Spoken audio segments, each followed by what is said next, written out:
looking for the easy way out maybe. I was like, okay, well, we don't have to deal with merch and other people can just buy tickets and be done. But that's like technically like an illegal lottery, I feel like. Oh, yeah, that's fully just gambling. And I'm like, how are these people running these things? And so after talking to some people with like minds, and they're like, you definitely just have to do the sweepstakes, do it right.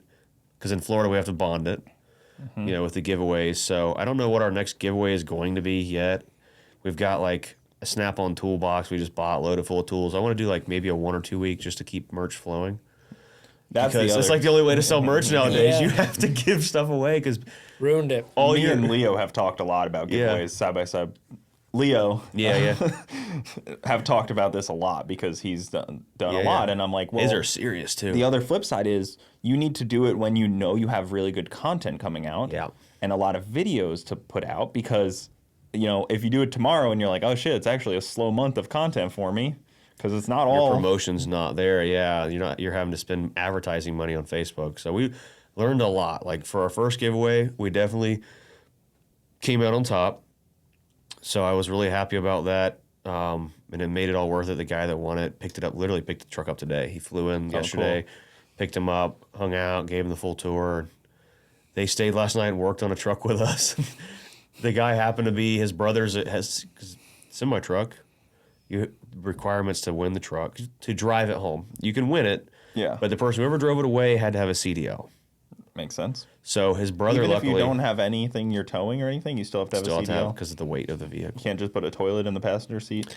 You could go through all the process maybe before it left our place. Because for people that don't know, if you have a toilet in your semi-truck, it's an RV. And you don't need a CDL. Well, welcome to America. You can basically get a 50-foot-long motorhome that weighs as much as an RV. Or a semi or more, tow it down the road and basically with just... a stacker. Anything you want, just happy-go-lucky driving in the fast lane without a CDL. Preferably over the age of 70 when you drive it away. In Florida? 100%. It's like the oldest man you've ever seen. Suddenly it's like, I'm going from my Prius to this white-knuckled, just driving it down the road. 55-foot RV with a double stacker. Yeah, you look from, you're driving past and it's Dumbledore holding the wheel, Like, oh, God. So, they picked it up today. The brother was a CDL holder, a really cool dude, and he happened to be a semi-truck mechanic. Because I told him, like, it's in 1992. Like, we've done everything possible to make it as, as great as possible. So when whoever won it, we rebuilt the engine in it, like did everything during the giveaway. So he talks like making content with views. Yeah.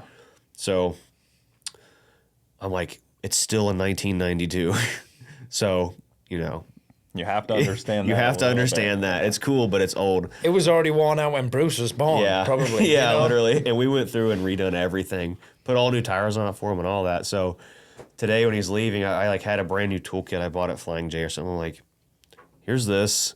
Here's some airline splice connectors and some shop rags and some brake clean. Take it with you because they're driving it back to Texas. Oh, wow. So it's like a 16-hour drive. Oh, man. But you haven't heard anything bad, right? So no, I'm like, I was telling Paul, I haven't heard anything yet. So. Once they make it through Louisiana I-10, they're safe. Yeah, that's the worst stretch of road in the country right there for like bumpiness. Yeah. And they're in a cab over. I mean, I was in an RV once towing a trailer, and I was like hand over hand steering this thing. Counter like, steering. Through this like whoops. And I'm like, wait, we're on a 70-mile-an-hour highway. So, they're gone. No phone calls yet. Thank goodness. But I mean, I drove that thing everywhere with like minimal issues. I mean, I drove it all the way to Michigan with like whistle and diesel and stuff. Mm-hmm. And we did have one mishap. This is a really cool, I think, a funny story.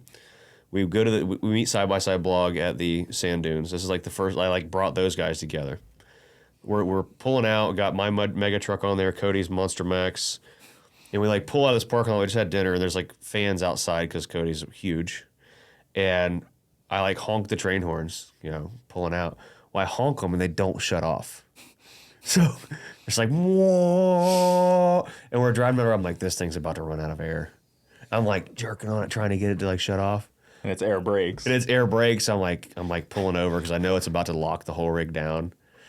And out of air. There's so many people. So now people are like walking down the side because they see the trucks.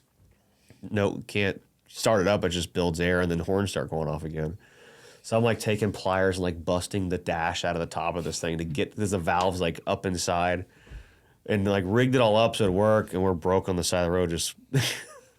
That's like the only time the truck has ever like broke down, and it wasn't really broke down. Near Silver Lake is like a very small road community where it's not like there's not like a highway It was like right out there. of there. We did like got just far enough out of Silver Lake to find a restaurant for dinner. Yeah, there's not very much around No. there. It's very small roads and stuff. Probably not very semi-truck friendly. No, it was like the main parking area in Silver Lake before you go up the hill. We got the semi pulled in there and unloaded, and that's like really tight area too. And then also having Monster Max with you guys is not easy. Dude, that was a whole deal. Well, the other interesting thing about YouTube is for me, it's